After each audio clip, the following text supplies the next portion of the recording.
नमस्कार दोस्तों, दुर्गेश एकेडमी के चैनल पर आप सभी दोस्तों का हार्दिक अभिनंदन है। जैसा कि आप सब लोग को पता है, यह बिहार बोर्ड के स्पेशली 12th क्लास के बायोलॉजी के सब्जेक्ट के ऊपर पर डे में ऑब्जेक्टिव सेशन ला रहा हूं। और पर डे जो है वैसे क्वेश्चन जो एग्जामिनेशन पॉइंट ऑफ व्यू से मोस्ट इंपॉर्टेंट क्वेश्चन होते हैं, एमबीबीआई क्वेश्चन होते हैं, वैसे क्वेश्चन को पर डे हम आप लोग के सामने जो है ला रहे हैं। आइए ऑब्जेक्टिव का सेशन शुरू करें। इससे पहले अगर हमारे चैनल पर अगर आप नए हो तो कृपया इस चैनल को सब्सक्राइब करना ना भूलें, बेल आइकन प्रेस कर लें ताकि आने वाला नोटिफिकेशन आप तक आसानी से पहुंच सके और आप इस वीडियो का आनंद ले पाए। सही है, तो मिलते हैं, चलते हैं हम लोग इस ऑब्जेक्टिव सेशन के लिए। ऑब्जेक्टिव सेशन में देखते हैं आपके लिए क्या है। सही है, शुरू करते हैं। पहला क्वेश्चन है, पहला क्वेश्चन ये कह रहा है, कलम ले लूं मार्कर। पहला क्वेश्चन ये कह रहा है कि पहला क्वेश्चन ये है, निम्नलिखित में से कौन सा कोलेस्ट्रॉल के संश्लेषण को रोकता है। कोलेस्ट्रॉल जो है, बॉडी में कोलेस्ट्रॉल का संश्लेषण नहीं हो, इसको कौन रोकता है ये जानना है। सही है, इसके लिए कौन रोकता है, तो पहला दिया है पीटीएस। सही है, पीटीएस। अगला है दूसरा ऑप्शन स्ट्रेप्टोकाइनेज एंजाइम है। सही है, फिर कहता है पेनिसिलिन, ये देखिएगा। अगला है स्टेटिन, देखिएगा आप, मतलब पीटीएस ये भी नहीं होगा, स्ट्रेप्टोकाइनेज ये भी नहीं होगा, पेनिसिलिन ये भी नहीं होगा, स्टेटिन ये आपका ऑप्शन सही होगा। सही है, देखिएगा आप, मतलब कोलेस्ट्रॉल का जो संश्लेषण होता है, बॉडी में जो कोलेस्ट्रॉल फैट का जो संश्लेषण होता है, इसको अगर स्टेटिन को अगर बढ़ा दिया जाए तो कोलेस्ट्रॉल का संश्लेषण जो है ऑटोमेटिकली बॉडी में मतलब रुक जाएगा। सही है, तो स्टेटिन जो है कोलेस्ट्रॉल के संश्लेषण को रोकता है। सही है, ध्यान रखिएगा। पहला ऑप्शन नंबर डी जो है ये करेक्ट आंसर है। देखिए यहाँ क्लू दिया गया, कोलेस्ट्रॉल के संश्लेषण को मुख्य रूप से स्टेटिन है ना, स्टेटिन, जैसे स्टेटिन में क्या क्या है, एट्रोवास्टेटिन, फिर दिया है रोसोवास्टेटिन नामक दवाएं रोकती हैं। ये सब दवाएं हैं, जो ये दवाएं हैं यकृत में, सही है, यकृत में HGMG को एंजाइम रिडक्टेज जो है, मतलब ये नामक एंजाइम होता है। ठीक है, ये एक प्रकार का एंजाइम है।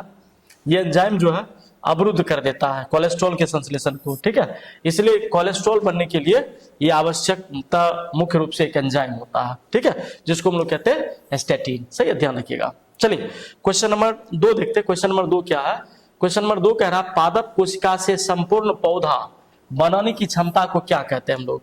पादप कोशिका में देखिएगा, प्राय जंतुओं में ऐसी क्षमता नहीं होती है, लेकिन पादप में देखिएगा, पादप प्लांट को टोटिपोटेंसी कहते हैं, कि मतलब पादप के हर एक सेल से नए प्लांट को उत्पन्न करने की क्षमता रखी जाती है। सही है, ऐसे क्षमता को हम लोग टोटिपोटेंसी कहते हैं। जैसे पहला ऑप्शन दिया गया उत्तक संवर्धन, टिश्यू कल्चर है, ये आपका ऑप्शन नहीं होगा, उत्तक संवर्धन। फिर अगला दिया बहुसशक्त, ये भी नहीं होगा, ये भी आपका गलत ऑप्शन, ये भी गलत।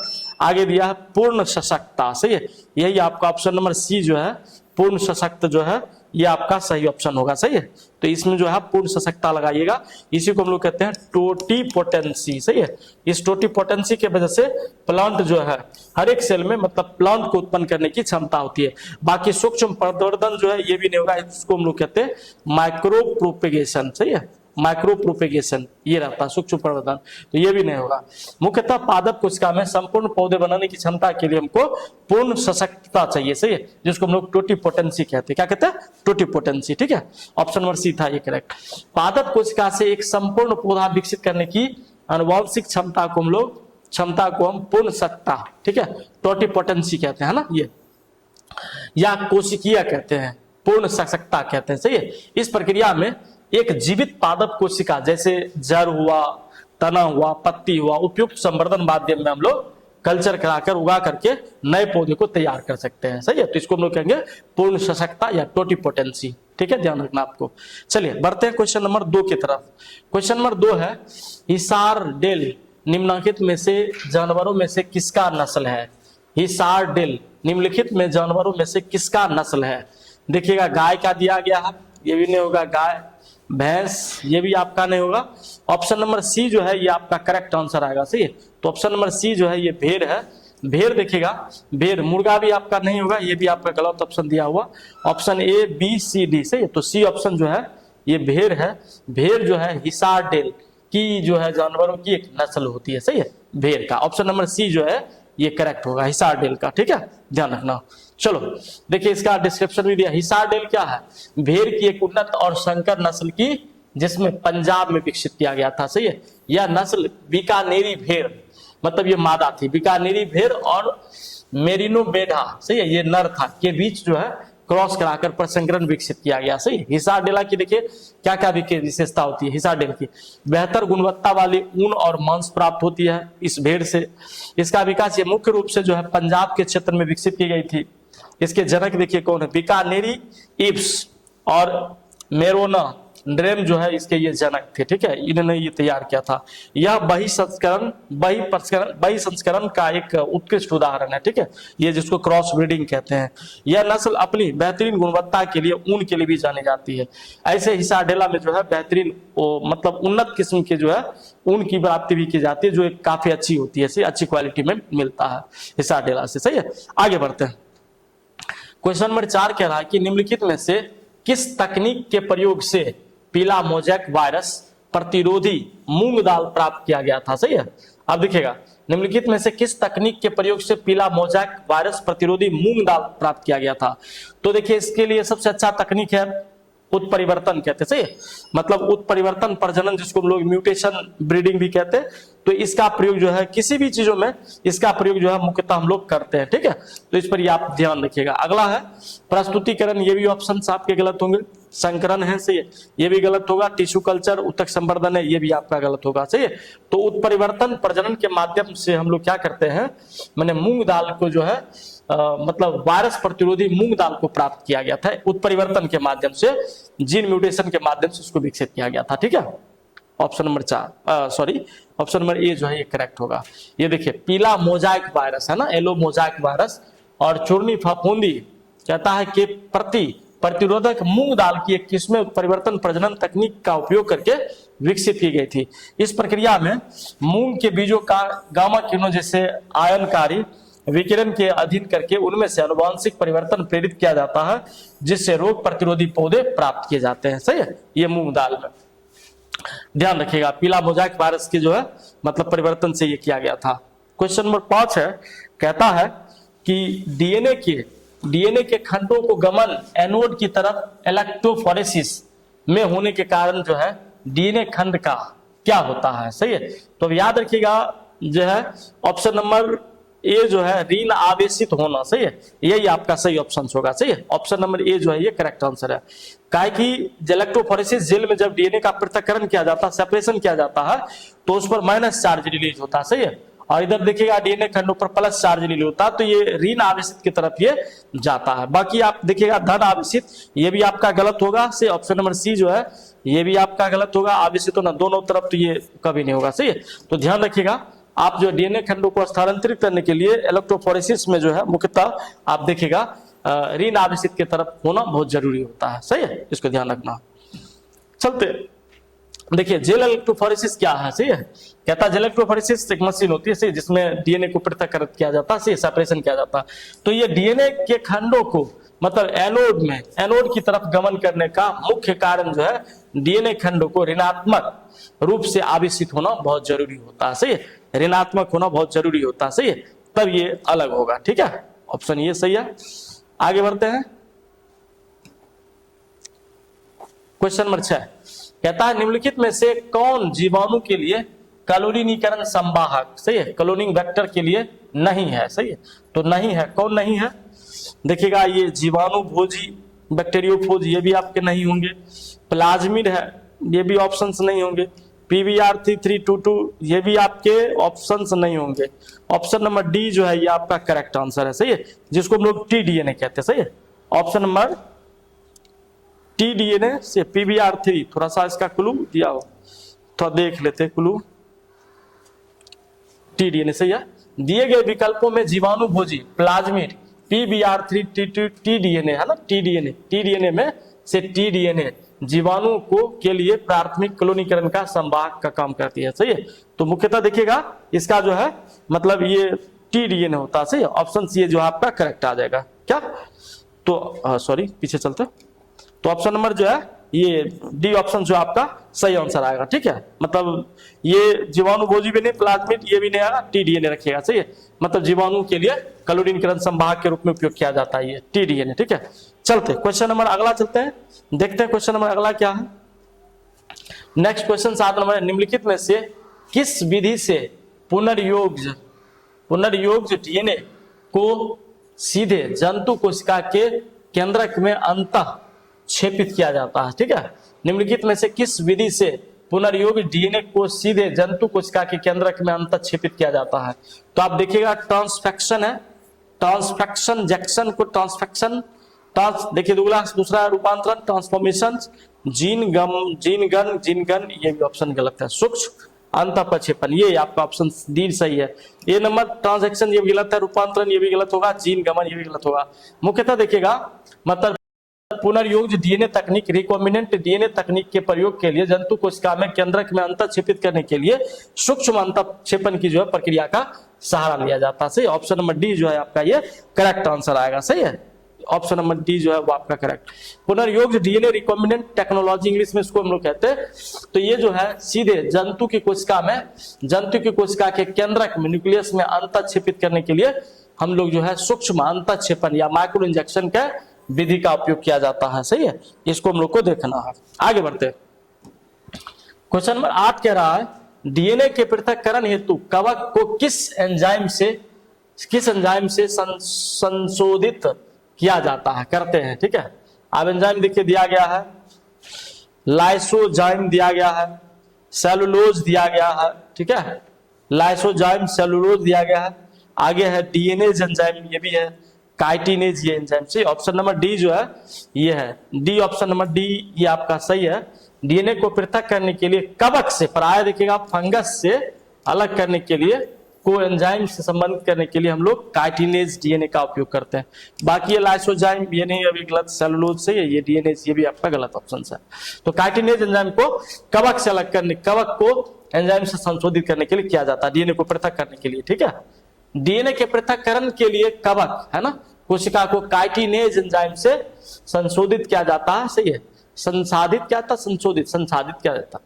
तो ये एंजाइम जो है कवक की कोशिका को भित्ति में से मौजूद काइटिन को तोड़ता है। सही है, जो उसका दीवार जो होता है काइटिन का रहता है, उसको तोड़ के तब जो है डीएनए को बाहर निकाला जाता है। सही है, ये प्रोसेस रहता है काइटिनेज एंजाइम।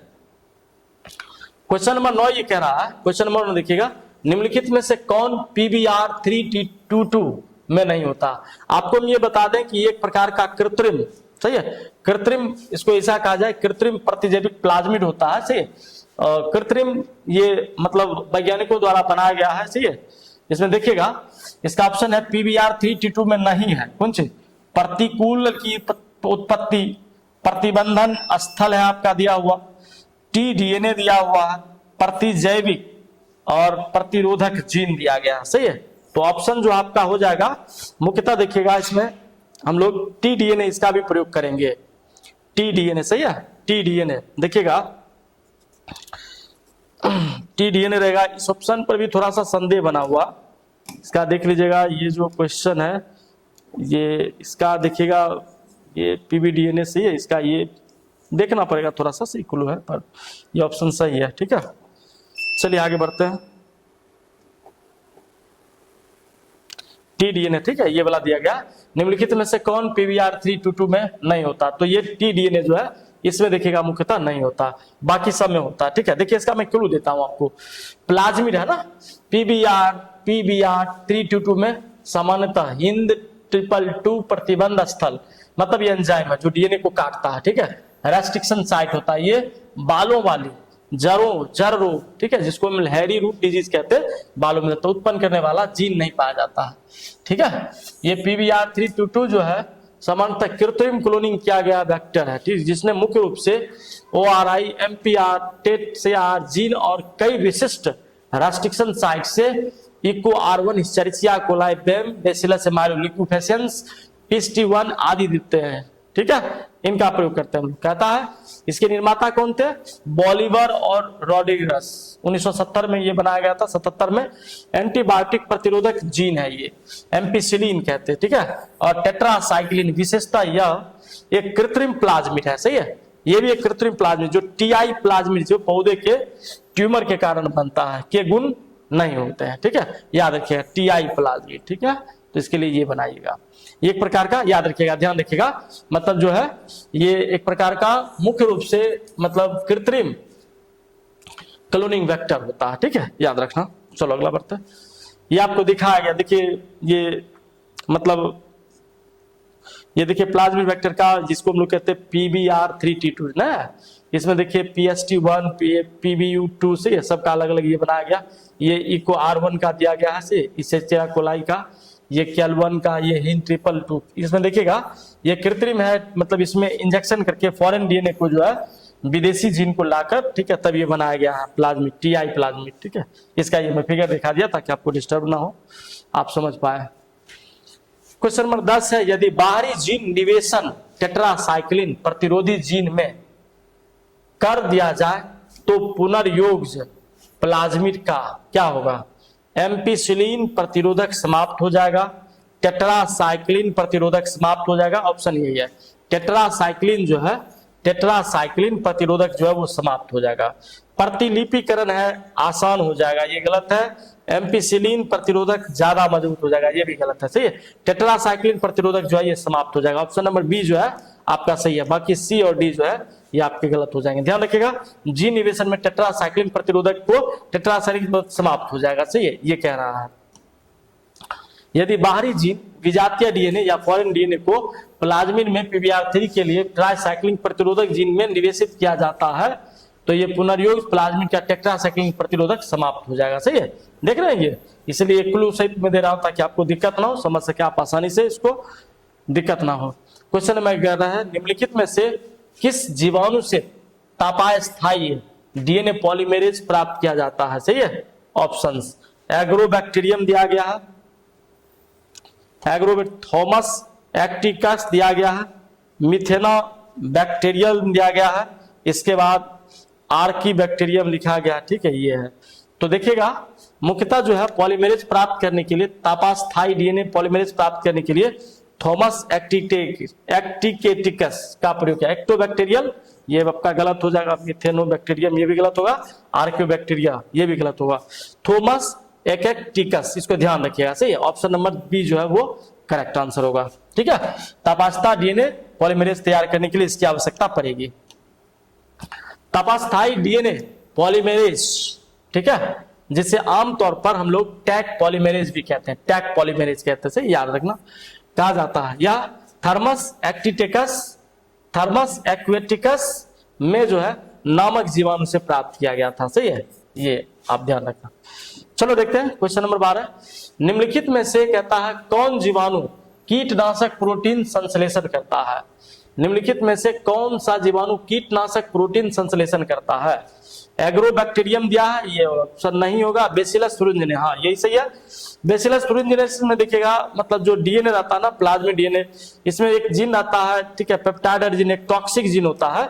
इस टॉक्सिक जीन को अलग कर लिया जाता है, ठीक है, और टॉक्सिक जीन को अलग करके बेसिलस thuringiensis में बीटी जीन में बीटी कॉटन जीन भी आती है, तो इसको अलग करके, ठीक है, प्लांटों के बीजों में यह स्थानांतरित करके आजकल ऐसे बीज संश्लेषित किए जा रहे हैं, जिस बीज के संश्लेषण से क्या होता है कि फसल जो है मतलब कीड़ों से सुरक्षित रहती, कीटों से सुरक्षित रहती, बचाई जाती है। तो ये बेसिलस thuringiensis का उपयोग किया जाता है जीवाणु कीटनाशक में प्रोटीन संश्लेषण करने के लिए ये किया जाता है। बाकी शेरिचिया कोलाई ये भी आपके गलत ऑप्शन है, इकोलाई भी कहते हैं, आर्की बैक्टीरिया से है, ये भी आपके ऑप्शन गलत है। बेसिलस thuringiensis आप इसको ध्यान रखना। बेसिलस thuringiensis में इसी को बीटी शॉर्ट में कहते हैं, नामक जीवाणु कीटनाशक प्रोटीन क्रिस्टल या क्राइजिन पाया जाता है जो संश्लेषण करता है। यह मिट्टी में पाया जाने वाला ग्राम पॉजिटिव बैक्टीरिया होता है। दो प्रकार के बैक्टीरिया, एक होता है ग्राम निगेटिव और एक होता है ग्राम पॉजिटिव, सही है, याद रखना, पॉजिटिव बैक्टीरिया।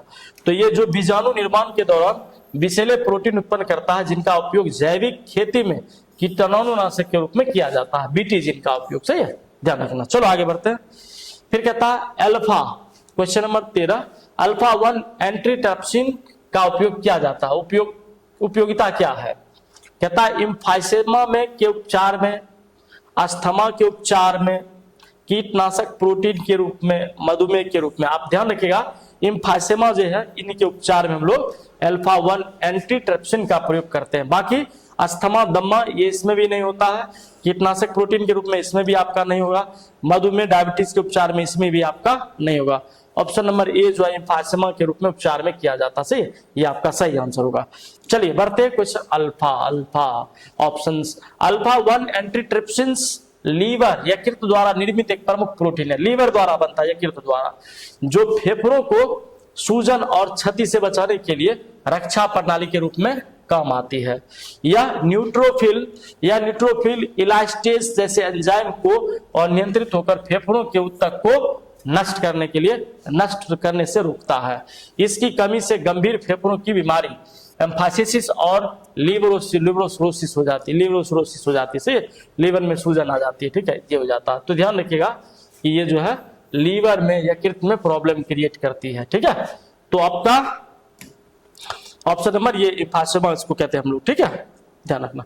आइए 14 नंबर क्वेश्चन कहते हैं निम्नलिखित में से किस विधि द्वारा न्यूक्लिक अम्ल का प्रवर्धन होता है, निम्नलिखित में किस न्यूक्लिक अम्ल का प्रवर्धन होता है ना, कहिएगा ट्रांसफॉर्मेशन, ट्रांसडक्शन, ये भी गलत हुआ, ट्रांसफॉर्मेशन नहीं होगा, transduction, PCR polymerase chain reaction, सही है, ये सूक्ष्म प्रवर्धन माइक्रो प्रोपगेशन, ये भी गलत होगा।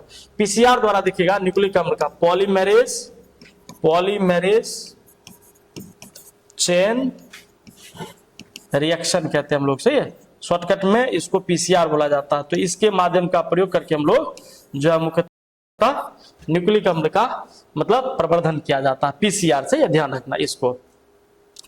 ट्रांसफॉर्मेशन फिर अलग है, ट्रांसडक्शन, ट्रांसफेक्शन, ट्रांजैक्शन लिख दिया अलग है।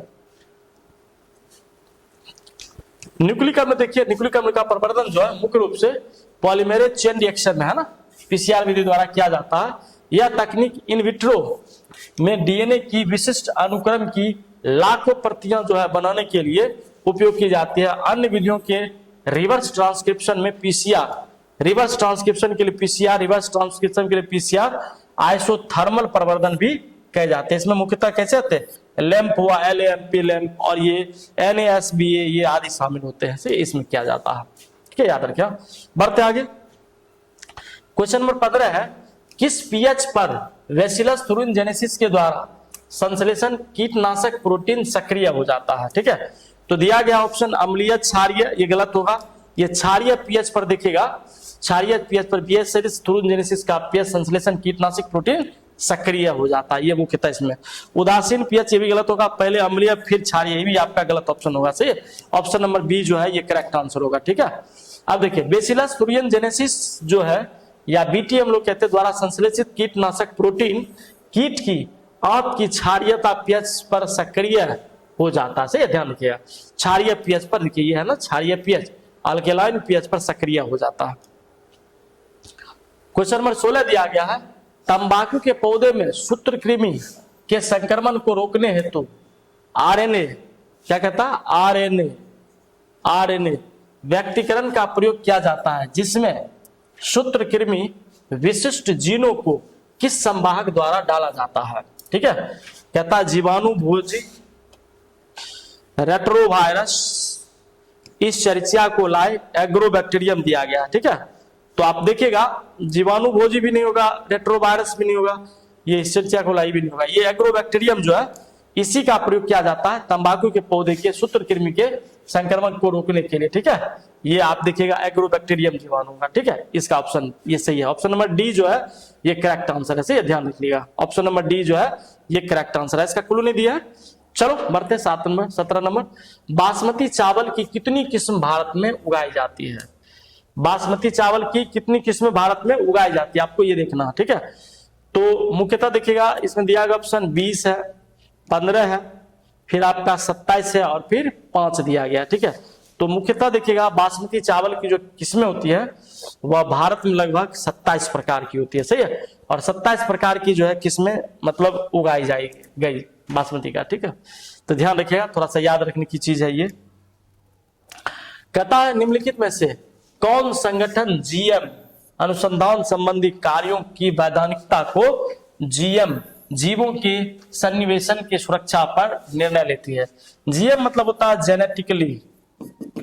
जेनेटिकली मॉडिफाइड ऑर्गेनिज्म, सही है, जेनेटिकली या जीएमओ शॉर्ट भी कहा जाता है, जीएमओ या जीएम भी कहते हैं, जेनेटिकली मॉडिफाइड ऑर्गेनिज्म, सही है। तो इसमें कहता है मतलब सन्निकट सुरक्षा निर्णय लेती है, कौन देती है? विज्ञान एवं प्रौद्योगिकी विभाग। फिर कहता है जैव प्रौद्योगिकी विभाग, ये भी गलत ऑप्शन, ये भी गलत। GEAC जेनेटिकली इंजीनियर, ठीक है, अप्रूवल कमिटी, हाँ ये है ऑप्शन नंबर सी, ये करेक्ट आंसर। भारत एकस्व कार्यालय, ये भी आपका गलत ऑप्शन है। ऑप्शन नंबर सही है जी कहते हैं सी, GEAC सही है ये इसका। देखिए कहता है GM अनुवांशिकता रूपांतरित संतुलित, जेनेटिकली मॉडिफाइड जो जीव अनुसंधान संबंधी कार्यों की वैधानिकता जो है वो देती है GM जीवों के सन्निवेशन के लिए रिलीज की सुरक्षा पर। कौन निर्णय लेने वाली? सर्वोच्च संस्था होती है जिसका नाम है जेनेटिकली इंजीनियरिंग अप्रूवल कमिटी, इसको GEAC कहते हैं, सही है। ध्यान रखिएगा, इसको पूरी बातों को अच्छे से ध्यान रखिएगा, ठीक है, ये आपकी मान्यता देती है। क्वेश्चन नंबर 19 है, रामदेव मिश्र का नाम किस क्षेत्र में अनुसंधान से जुड़ा है? रामदेव मिश्र का नाम किस क्षेत्र में अनुसंधान के लिए जुड़ा है? ये देखिए पारिस्थितिकी तंत्र, ऑप्शन नंबर ए जो है ये सही होगा। जैव प्रौद्योगिकी बायोटेक्नोलॉजी गलत होगा। हरित क्रांति से ग्रीन रेवोल्यूशन, ये भी गलत। अनुवांशिकी जेनेटिक्स, ये भी आपका गलत होगा। पारिस्थितिकी और पर्यावरण के लिए रामदेव मिश्र को जो है अनुसंधान से जुड़ा हुआ है, ठीक है। पारिस्थितिकी और पर्यावरण, इसका क्लू देख लेते हैं। रामदेव मिश्र का नाम पारिस्थितिकी और पर्यावरण विज्ञान के क्षेत्र में अनुसंधान से प्रमुखता से जुड़ा हुआ है। उन्हें भारतीय पारिस्थितिकी तंत्र का जनक भी कहा जाता है, याद रखिएगा। फादर ऑफ इंडियन इकोलॉजी किसको कहा जाता है? मतलब रामदेव मिश्र को, याद रखिएगा, ध्यान रखिएगा। बहुत सुंदर क्वेश्चन है, बहुत अच्छे क्वेश्चन है, पूछे जाते हैं। क्वेश्चन नंबर 20 कह रहा है, तदुप प्रजननी लाल फूल वाले एवं तदुप प्रजननी सफेद फूल वाले एंटीरियम के पौधे के संकरण के फलस्वरूप F1 पीढ़ी में गुलाब फूलों के वाली पौधे तो विकसित किया है। इसका क्या उदाहरण हो सकता है? समझिएगा, जैसे कि एक पौधा है, सही है, मिराबिलिस जलापा देखिएगा, ठीक है। इसमें दो प्रकार के फूल होते हैं, एक रेड फूल होते हैं और एक जो है मतलब व्हाइट फूल होते हैं, ठीक है। दोनों के लिए जीन लिया हमने, ये आपका रेड पुष्प है, रेड फ्लावर, और ये व्हाइट है। जब इन दोनों के बीच गैमेट बनाकर इनका जब क्रॉस करवाया जाता है, ये आर हुआ, ये इधर आर हुआ, ये स्मॉल आर, ये स्मॉल आर, दोनों को जब क्रॉस करवाइएगा तो capital R small R, capital R small R, capital R small R, capital R small R, ठीक है। तो ये फर्स्ट F1 जनरेशन में ये प्राप्त होता है, प्रथम पीढ़ी में प्राप्त होता है। तो ये रेड और ये व्हाइट दोनों का जब सम्मिश्रण हुआ, क्रॉस करवाया गया, तो अगला जो होता है वो पिंक कलर का, गुलाबी कलर का जो है पुष्प उत्पन्न हुआ, ठीक है, जिसको हम लोग कहते हैं अपूर्ण प्रभाविता, इनकम्प्लीट डोमिनेंस, सही है। ऑप्शन नंबर सी जो है ये आपका सही आंसर होगा। प्रभाविता, सही है, ये तो प्रभाव दिखाता है, जो जिन प्रभाव दिखा है प्रभाविता से। सप्रभाविता को डोमिनेंस, सही है, दोनों अपना प्रभाव दिखाता है तो ये हो जाता है। अपूर्ण प्रभाविता में दोनों में से कोई प्रभाव नहीं दिखाएगा। और विपियास विशेषकों का मिश्रण से, ये भी आपका गलत ऑप्शन होगा। तो ध्यान रखिएगा, तदुप प्रश्न लाल फूलों वाली जो प्रसंकरण जो क्रॉस करवाया जाता है तो उनमें जो गुलाबी किस्म का फूल उत्पन्न होता है, यह अपूर्ण प्रभाविता का यह प्रभाव है। इसी मिराबिलिस जलापा को 4 o'clock के नाम से भी जाना जाता है, या गुलाबास भी लोग कहते हैं, सही है। कॉरेंस नामक वैज्ञानिक थे, सही है, 1903 में लगभग दिखेगा इनका ये हुआ था, कॉरेंस, ठीक है, ये दिए थे, कॉरेंस ने इसको स्पष्ट किया था। चलिए बढ़ते आगे। ये 20 क्वेश्चन का सिलसिला था। आप जैसा कि जानते हैं पर डे जो है मैं 20 क्वेश्चन लाता हूं, और 20 क्वेश्चन वैसे MBBI क्वेश्चन जो प्राय एग्जामिनेशन बेसिस में पूछे जाते हैं उन क्वेश्चनों को मैं डील करता हूं। मात्र 20 क्वेश्चन पर डे से इन क्वेश्चनों को देखें और हमारे चैनल से जुड़कर इस जो बिहार बोर्ड में पूछे जाने वाले जो मोस्ट इंपॉर्टेंट क्वेश्चन होते हैं बायोलॉजी के दृष्टिकोण से, बायोलॉजी के पर्पज से, बायोलॉजी सब्जेक्ट में, तो उन क्वेश्चनों को तैयारी करें। सही है, बहुत सारे अच्छे क्वेश्चन है। फिर से मैं मिलता हूं अगले वीडियो में, तब तक अगर हमारे चैनल पर नए हो तो कृपया इस चैनल से जुड़ें और बेल आइकन को प्रेस कर लें, ताकि जो है आने वाले नोटिफिकेशन आप तक आसानी से पहुंच पाए। दोस्तों की भी जरूरत से दोस्तों को भी शेयर करें, और अच्छा लगे तो आप इस लाइक भी करना ना भूलें, से लाइक भी करें, सही है। मिलते हैं अगले वीडियो में, तब तक thanks for watching, thank you so much.